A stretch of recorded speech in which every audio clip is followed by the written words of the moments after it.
Now, as you are familiar that we have different types of atomic radii, so we are going to discuss that how these atomic radii vary along group and period. So, first we are going to start with that how they vary along period. Period is that you know that when we move from left to right, periods are actually horizontal rows.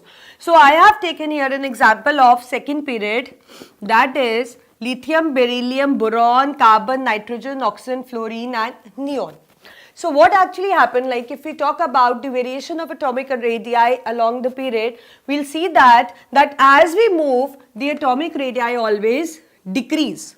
The atomic radii always decrease, because as we are moving along the period, what we'll see that as we move, like I'll take an example of the second period. So if I write the configuration, it will be 1s2, 2s1, because atomic number for lithium is 3. For beryllium, it will be 1s2, 2s2. For boron, we know that it is atomic number is 5. So it is 1s2, 2s2, 2p1, right? And for carbon, it is 1s2, 2s2, 2p2. So what is happening actually, like as we are moving along the period, then the shell remain the same. See, every element in the second period is having a valence shell as 2, right? So as we are moving along the period, that means the electron is added to a same shell. I'll write here, as we move, the electron, the new electron is added to the same shell, right? That means a new electron is added to the same shell. And when the new electron is added to the same shell, two factors are operating. One is the increase in the nuclear charge, because if we talk about this and this, obviously only one electron is getting increased. If we compare this and this, only one electron is getting increased. So we can say that as we are moving, that then the nuclear charge increased by 1 unit, because only one electron is being added. So obviously the nuclear charge increased by only 1 unit. Like beryllium will have 1 unit more nuclear charge than lithium. Boron will have 1 unit nuclear charge more than beryllium, like so on. So definitely, like as we move, we have seen that a new electron is being added, and due to which two factors are operating. One is that nuclear charge is increasing by how much amount? By 1 unit, because there is an addition of only 1 electron as we move from one step to another. And another thing what we see is that, like as the nuclear charge is increasing, and moreover there is an increase in the inter-electronic repulsions also, because electrons are number of electrons are increasing in the same shell. So obviously there will be increase in inter-electronic repulsions also, right? So these two factors are operating. But what we see that as we move along the period, the effect of increased nuclear charge just overweighs the inter-electronic repulsions. That is the reason that the size actually decrease, or you can say the radii actually decrease when we are moving in the period. So I think it's clear from this fact that, as I told you, that electron is getting increased by 1 as we move from one step to another, and obviously there is an increase in inter-electronic repulsions also. But as I have told you that the increase in nuclear charge predominates, that means it is more, its effect is more pronounced as compared to repulsions. That is why the the size is actually getting decreased, the radii is getting decreased as we move along the period. So if we take this into account, that means lithium will be largest. That means the left element, the element which is present on the left side, will be having the largest radii, and the one which will be having to the extreme right, that is, we know that halogens, that they will be smallest. We are just excluding this noble gas. I'll just discuss it later on, right? So if we talk about the atomic radii, that means the one which is present at the extreme left, that is the alkali metal, will be largest, and the one which is present on the extreme right, that means the halogen family, the element of those family will be smallest. But there is an exception that exists. Like if we talk about the second period, then what happened? Like if we compare lithium and beryllium, obviously one electron is being added to beryllium. Therefore, nuclear charge is more pronounced than the inter-electronic repulsion. Therefore, beryllium is smaller than lithium. If we compare beryllium and boron, again one electron is being added, nuclear charge is more than the interelectronic repulsion, therefore size is smaller than beryllium. Again one electron is added to carbon, nuclear charge is more than this thing electron repulsions, therefore size is again smaller. And if we compare carbon with nitrogen, the same thing is happening and nitrogen is smaller than carbon. But a kind of exception you will see here, like if I write the electronic configuration for nitrogen, we know that its atomic number is 7. So if we will write the electronic configuration, it will be 1s2, 2s2, 2p3. That means in the 2p shell it's having only 3 electrons. So they are as far as they can be, and moreover we know that half-filled orbitals are more stable. We know that half-filled orbitals are more stable. So that means here the interelectronic repulsions will be very low. Though they are also possessing the interelectronic repulsion, but the effect of nuclear charge is more pronounced. In case of nitrogen, what we see that interelectronic repulsion is as minimum as it is possible. So therefore, the size of nitrogen is smallest of all. The size of nitrogen is smallest of all. Now if we move from nitrogen to oxygen, we'll see that atomic number for oxygen is 8. So that means the electronic configuration becomes this. So that means here the 2p shell will have 1, 1, 2, 3 and 4 electrons. So as compared to nitrogen, it will have a certain kind of interelectronic repulsions. That means its interelectronic repulsion will be more than this, right? So due to increased interelectronic repulsion as compared to nuclear charge, though the electron is getting increased in the oxygen, like if we compare nitrogen and oxygen, oxygen has 1 unit more in nuclear charge, but still if we compare the interelectronic repulsions, then the interelectronic repulsions are quite high as compared to nitrogen, because nitrogen is half filled. So that means here interelectronic repulsions predominate, and therefore the size of oxygen, which should be smaller than nitrogen but is actually bigger than nitrogen, I think you got it. The reason being because interelectronic repulsions are more, though the nuclear charge is getting increased, but the effect of interelectronic repulsion is more predominant here, and that is the reason that it is smaller, it is bigger than the nitrogen. And again, if we move from oxygen to fluorine, whose atomic number is 9 and electronic configuration is 1s2, 2p5, so that means it has 5 electrons. So that you must be thinking that here the interelectronic repulsions will be much more than the oxygen. So it should be bigger than the oxygen, but it's not like that. Though the interelectronic repulsions are you can say is having a quite high value because due to filling of one more electron in the same shell, but you know that here the effect of nuclear charge is more predominant. That is the reason that it is smaller. So that means fluorine is smaller than oxygen as per the trend which were actually going. So that means if we talk about this family, then which is the smallest one?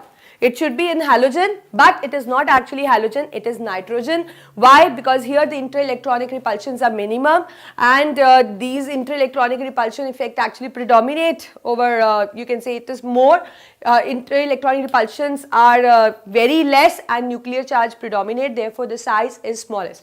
But oxygen is bigger than nitrogen, but again the fluorine is smaller than the oxygen, because there as the number of electron is increasing, the repulsion effect is increasing, but still the nuclear charge predominate there. So I think you got it. This exception you will come to see only in the second period, and maybe in some other periods where the half-filled and fully filled orbitals are encountered in a period.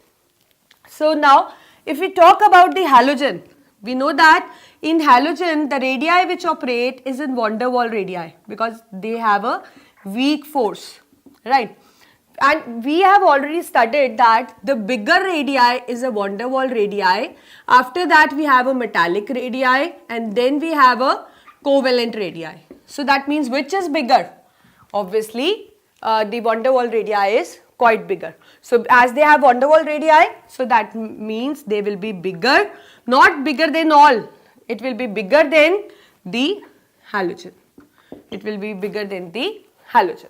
So this is how it varies along the period. I think you got it, that you just need to see that there is you can say a competition between a nuclear charge and inter-electronic repulsions.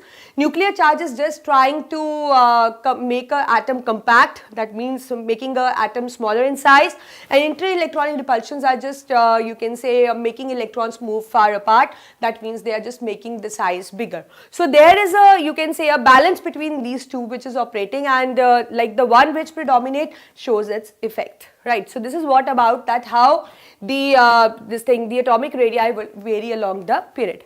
Now if we talk about the group, then I have an example for you, like this is our first group and this is our 17th group of periodic table. So first group is lithium, sodium, potassium, rubidium and cesium, and 17th group you know that is in halogen family, fluorine, chlorine, bromine, iodine and arsen. As you have seen that like I have written a value for the atomic radii, so you can see that lithium is a smallest in the family, because as we are moving down the size is getting increased. The same thing is happening in the halogen family. Fluorine is smallest, and as we are moving down the size is increasing. So what happened along group, whether you move in an alkali metal family or you move in a halogen element family, the atomic radii always increase. Atomic radii always increase. Now what is the reason? Let's write an electronic configuration for this too. Lithium is 1s2, 2s1, and sodium is 1s2, 2s2, 2p6, 3s1. So if you talk about the valence shell, then the lithium valence shell is 2, and for sodium it is 3. So obviously valence shell is more for the sodium. The sodium is having 3 valence shell, and the lithium is having only 2 valence, means the valence shell is the second one. So obviously as we move down the valence shell is increasing, that means every time a new shell is being added, and we know that when a new shell is being, so I'll just write here that what you observe, that new shell is added. So one of the reason is that the new shell is added. But you can see that when we are moving down, the number of electrons are also increasing, and we know that whenever the number of electrons are increasing, then the nuclear charge is also getting increased. The nuclear charge is also getting increased. But and moreover, when we move down, we'll see that the filling of, like I'll write for potassium also, it is 1s2, 2s2, 2p6, as it is 19, it becomes 12. Now it is 18, and this is 19, right? So here the shell is the fourth one, means it is having the valence shell is fourth, and so though you can see that every time as we are moving down the shell is increasing, because its valence shell is 2, its valence shell is 3, and its valence shell is the fourth one. So and the number of electrons are also increasing, that means the nuclear charge is also increasing. Moreover, you will see that as we are moving down, then the number of electrons in the inner shells is also increasing, and we know that whenever the electrons increase in the inner shell, that means the filling of inner shells occur, more number of electrons add to an inner orbitals, then what happened? The shielding effect also increase. The shielding effect also increase. Now what is a shielding effect? Shielding effect is actually, suppose in a room we have a sun here, let's consider an example. Suppose we have a huge sun here, and there is a person who is standing at the corner. Then what will happen? He will feel the heat of the sun, heat and light of the sun. Now in the second way, what we are doing is we are just filling this room with many people, and that person is still standing at the back. So do you think that he will feel the same heat and light? No, he won't feel the same heat and light. So that means he is being shielded from the sun by the many people who are in between that person and the sun.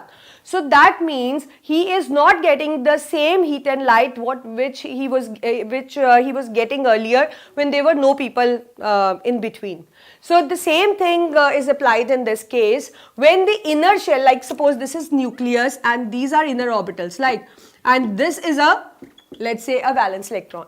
So when so many orbitals are there, the inner orbitals, and obviously there will be an electrons also in it. So that means what they will do is they will just shield this electron. That means they will not allow the original nuclear charge to reach that electron.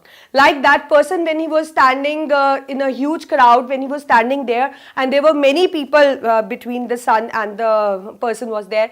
So that person was not getting the you can say same amount of heat and light. So they were actually shielding them. So the same way, let's say these are the people who are standing and this is the sun and this is that person who is standing at the back. So they will not allow the actual charge to move to this electron.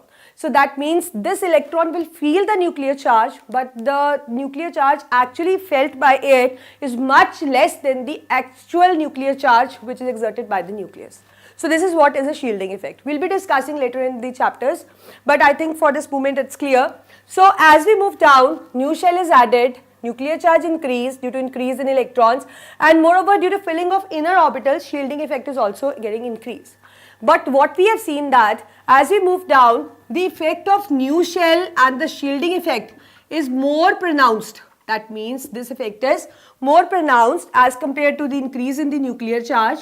So this effect overweighs. And what is its effect on the size of an atom? Obviously, they are increasing the size. So that is the reason that as you move down the group, every time a new shell is being added, due to addition of electron, nuclear charge is increasing, and due to filling of inner orbitals, the shielding effect is also increasing.